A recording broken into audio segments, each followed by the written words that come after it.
Now at 6, winter storm warnings continue to be in effect across the entire four-state area. Snow is moving right back in right now. We'll have the details for you. Plus, we'll look at the latest road conditions in the four states and how our area's homeless community can escape the elements. Four states' most watched news starts now. It's not done yet. More snow is falling in the four states and it's coming down at a pretty good clip. This is KOAM News at 6. We go straight to Chief Meteorologist Doug Heddy. Doug? Yeah, this is a two-part storm system. Of course, we had the rain yesterday. We went over to freezing rain, sleet. Some areas got snow during the overnight hours into the morning hours. And then we got a little bit of a lull, and then now we're getting another batch, which is rolling in tonight. So winter storm warnings in effect for about another 48 hours. Those will be dropped off a little bit early. But look at the rain last night. Freezing rain, sleet, snow in our northern counties into the morning hours, and then we just get snow flurries all afternoon, and then watch it march right back in as we speak. And this is some moderate to even some heavy snow, which is really building all the way down along the I-44 corridor, Tulsa, back toward Oklahoma City. But the snow is picking up. You can see Miami Grove, Independence, Parsons, into Cherokee County now, moving into the west side of Joplin, and this is going to continue to increase as we go through the overnight hours. Here's what we've had so far. Arkansas border, nothing. South of I-44, a dusting to a ½ an inch. An inch through the metro, mainly sleet. Southeast Kansas, Pittsburgh, Lamar, 2 to 3 inches, and then 4 to 6 inches have fallen from Nevada north. So everything we get is on top of what we've already seen as we've gone through the past 24 hours. All right, snow picks up, especially along and south of I-44. As we go through the evening hours, some moderate, it's going to be drifting, it's going to be blowing, so be careful if you are going to be out. Of course, I'll break all this down for you here in just a bit. Doug, thanks. Road conditions aren't great in our area right now, and as the snow falls, it's only going to get worse. Let's check in with Chris Warner, who is live right now with the latest on road conditions in Joplin. Chris? Yeah, we're here on Main Street. We're heading south from 6th Street. I'm here with our chief photographer, Ty Parks, who's doing the driving so that we can stay safe. And road conditions, again, on some of the MoDOT roads, like 7th Street Range Line, they had improved significantly, but a number of city streets still fairly well covered. And as Doug mentioned, the snow is starting to come down, and it's a little hard to see because it's kind of messing with our windshield, but there you can see the snow's coming down, and it is very quickly sticking to these streets, so they're getting covered again. Road crews, again, have been out all day. I spoke with a private company earlier today that had been on the road since 3 a.m. Working to clear streets and lots. Additionally, Joplin Police Department at this time has not implemented their emergency road conditions. They are continuing to monitor the situation very closely, and if they feel the need to do so, of course, they'll put that in place. But so far, they have not seen a need to do so. They do want to remind folks, a number of agencies want to remind folks of this, if you do not have to be out on the roads, especially with this next wave coming, don't. Stay home. A number of schools are closed.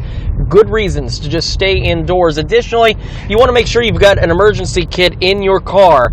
Make sure that emergency kit, you've got some food, some warm clothes, and of course some warm blankets in case you're in a situation where you get stuck. Reporting live in Joplin, I'm Chris Warner for KOAM News. Great visual right there where things stand right now. Chris Warner, thank you so much. ODOT workers are out making sure roads are safe for drivers. While they're doing that, they ask that you help keep those workers safe.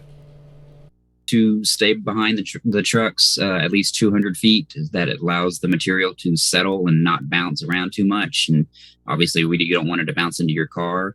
If the plows are down, then don't try to pass a truck when it's plowing. The material can get pushed into you, and then the plow also could hit a crack in the road or a manhole or something like that. Communities in the northern part of our viewing area have already seen a decent amount of snow, as Doug was talking about earlier. This is video from Nevada, Missouri, and this is across the state line in Fort Scott, Kansas. The earlier round of snow and ice left behind a few inches of precipitation there. So just a reminder, the safest thing you can do right now is just stay off those roadways. Freezing temperatures also increases the risk of hypothermia for those outside, and that risk is more significant for those without a place to call home. The Carthage Crisis Center and Watered Gardens in Joplin are both open as warming centers and will remain open while it remains cold. Anyone outside for an extended period can suffer from hypothermia. Experts say one of the key warning signs is confusion or someone not acting like themselves. They add that alone is a danger, as the person suffering from hypothermia may not even be aware of it. If you're just starting to get a little bit incoherent and you can get inside and get warmed up, that's excellent. But if you're not seeing significant changes or you're getting worse, definitely seek medical attention. Tonight at 10, we're going to have more on hypothermia risks and what the warming center means to one homeless man. Still ahead, utility providers in Oklahoma are working to prevent mass power outages like those seen during last year's snowstorms. And later, it's signing day. Going to check in on who Pitt State and Missouri Southern are adding to their rosters. The SEK Humane Society. When last year's snowstorm hit, power went out for millions of Americans. This year, utility providers have taken extra steps to avoid that from happening again. Reporter Shannon Ruscio tells us what's being done. With the February 2021 winter storm still on many people's minds, Oklahoma utility companies say they're better prepared this time around. In the last year, PSO says it's added 2 wind farms, both equipped to handle cold weather. They're bringing quite a bit of power to the system, and the cold weather packages means that they'll be resilient in the kind of weather that we're getting ready to face.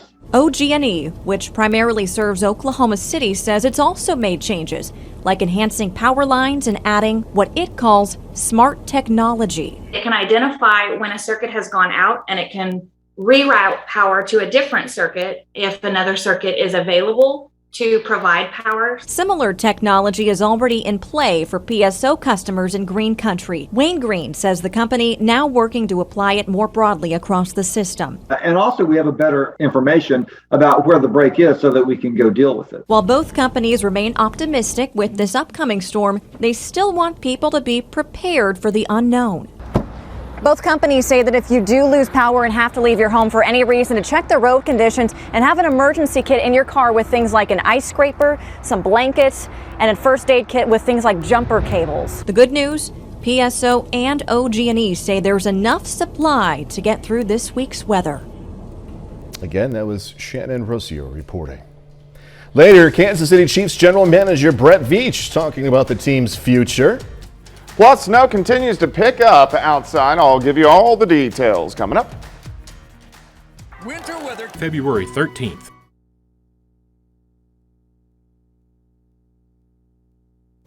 Well, it's turned out to be a really nasty day for us today. Temperatures have been cold. We had some freezing rain, sleet, snow, rain last night, and then just kind of spitting light flurries and snow showers most of the day, and then snow is picking back up. It's windy. So we're going to have blowing and drifting of the snow. We have winter storm warnings in effect for the overnight hours tonight into tomorrow. And you can see the rain last night, that freezing line advancing south, all the purple, that was all sleet. Most of the metro picked up sleet, but once you got toward Pittsburgh and Lamar and points north, it was mainly snow through the overnight hours. So just kind of a nasty night. The roads have been really crummy all day long. Look at the snow increasing again. So this is our next big batch, overtaking southeastern Kansas, northeastern parts of Oklahoma, and then into parts of Arkansas. Let's go ahead and zoom in for the metro.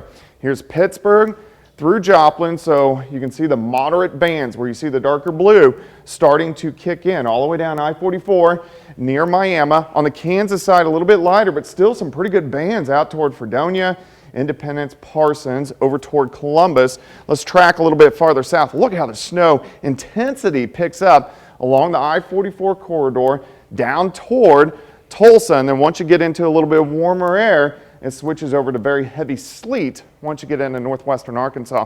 So this is going to be a mess. As we go through the overnight hours, this whole batch, all this moisture has to work through the region. What we have so far, this is what we got last night. Heaviest, Lamar, Fort Scott, Nevada, north, about 4 inches. Most of the Kansas side through Pittsburgh, and into southwestern Missouri, 2 to 3 inches, about 1 inch of sleet along the Kansas-Oklahoma border through the metro, and then about 1/2 inch south of I-44, northwest Arkansas. Nothing, but of course, you guys are really going to get hit as we go through the overnight hours tonight. It's cold. We're into the upper teens. It's windy. We have these northerly winds, 10 to 20, so snow's coming down sideways, so we're going to have a lot of drifting, kind of blowing all over the highway as we go through the overnight hours. And we have the cold. So wind chill factors right now, 3, 4, 5, 6, 7. So bitterly cold. Just stay inside if you don't have to go out. All right, let's break this down. Let's go through the overnight hours. Here's 8 p.m. Moderate to heavy snow, most of the region. Moderate to heavy snow. Here's 11:30. This continues all night long. Here's 3:30 in the morning. By daybreak, it starts to taper off on the Kansas side, still going in Missouri. As we go through the morning hours, here's 9 a.m. Most of the snow, I-44 and south. Of course, I-44 and south is where the heaviest is going to be. Light snow showers through the rest of the morning. Then this works out of here. But even tomorrow night, we're going to get a little band of light snow along and south of I-44 that could cause an additional ½ an inch to an inch. Temperatures terrible tomorrow, 16 by noon, high temp at 20, and it stays windy. So with the snow on the ground, even if you clear the roads, it's going to blow right back on as we go through the daytime hours tomorrow. Additional snowfall amounts from this point on, most of us 6 to 10. So I'm thinking Pittsburgh, Joplin, Miami, Carthage, Neosho, probably 6. Once you get down into our southern counties, northwest Arkansas, closer to 10. 2 to 6, Independence up toward Nevada, and then Wilson County, Woodson County, the system shifted just a hair farther south, so you guys get the lesser amounts, an additional 1 to 4 inches. All right, timeline, moderate to heavy snow all night long, and then tapers off through the morning hours, a little bit of light snow for us tomorrow night. What about the roads? You saw Chris. Chris is out there. The roads are bad right now, and then they just get really bad. You don't want to drive all night into tomorrow morning and then banking on road crews. I think they'll increase and get better tomorrow evening, and then just a little bit tricky tomorrow night. Of course, we're going to have the side roads, which will be probably snowpack at least into Friday. All right, 20 tomorrow, 25 Friday. Look at our overnight lows, single digits, wind chills below 0 over the next 24 hours. We do get back above freezing on Saturday, but this snow is going to stick around on the ground for several days. And those road crews, we thank them. Yeah. They're out there right now, and we thank them for all the work that they're doing. Absolutely, we need them. Yep. Doug Heddy, thank you. Coming up in sports, we're going to hear from the Chiefs general manager on re-signing one of the team's top free agents. Also, Pitt State and Missouri Southern football announced their 2022 recruiting classes. Jacob Leonard has that and more next.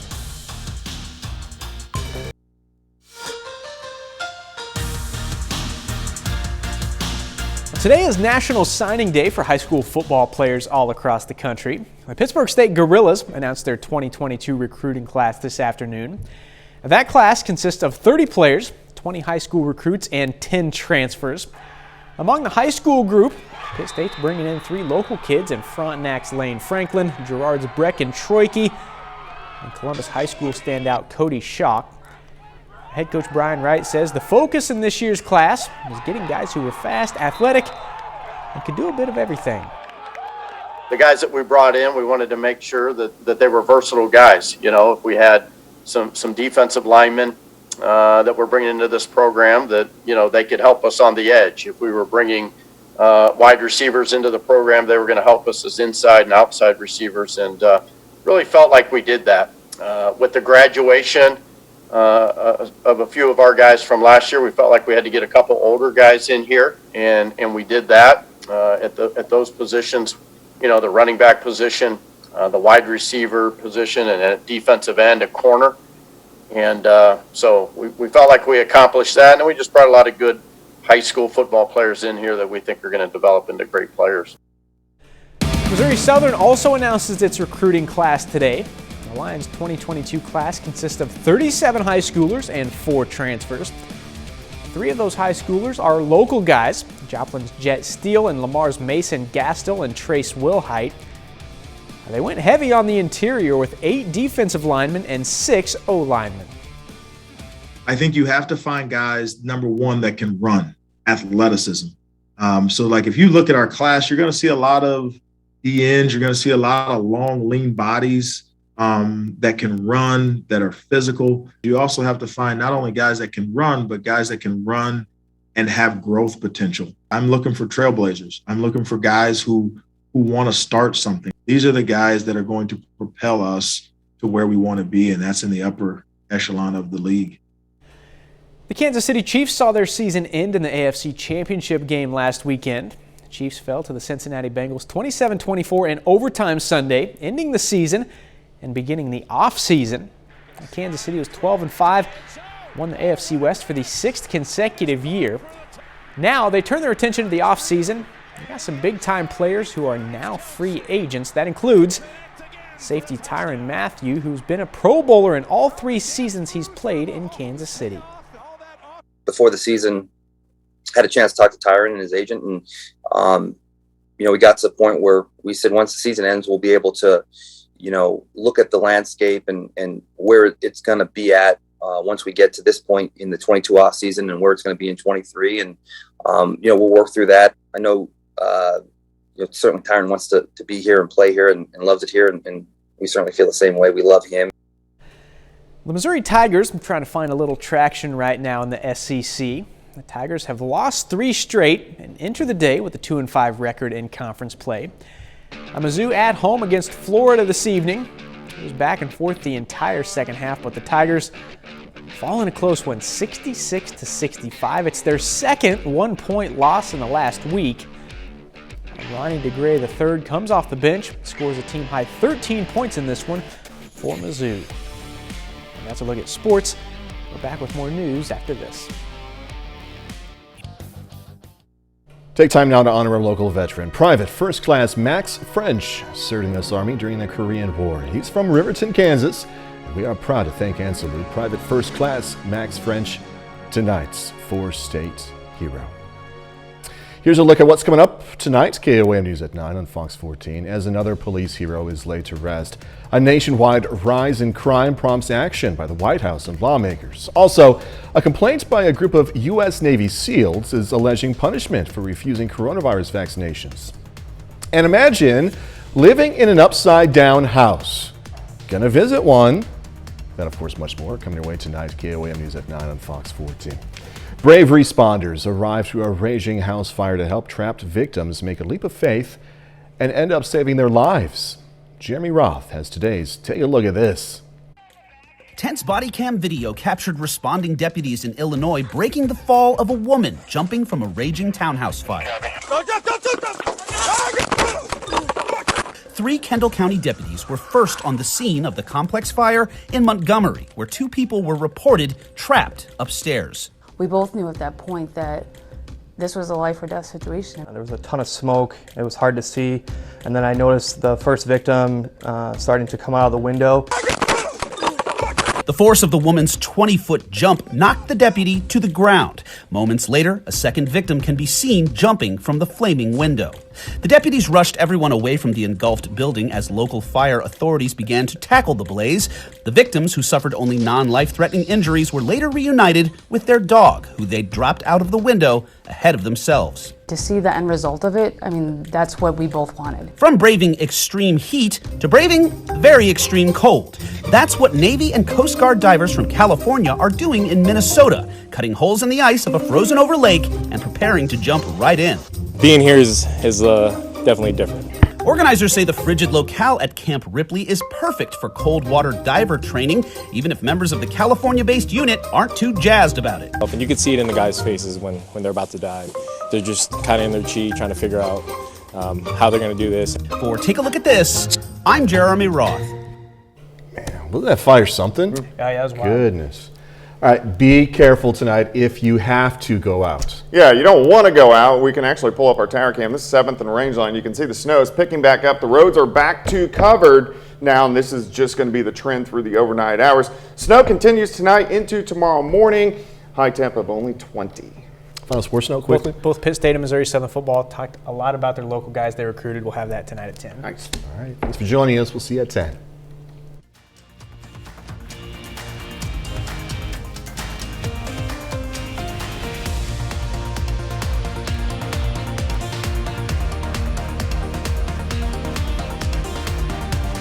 Service is provided by the Wild Side.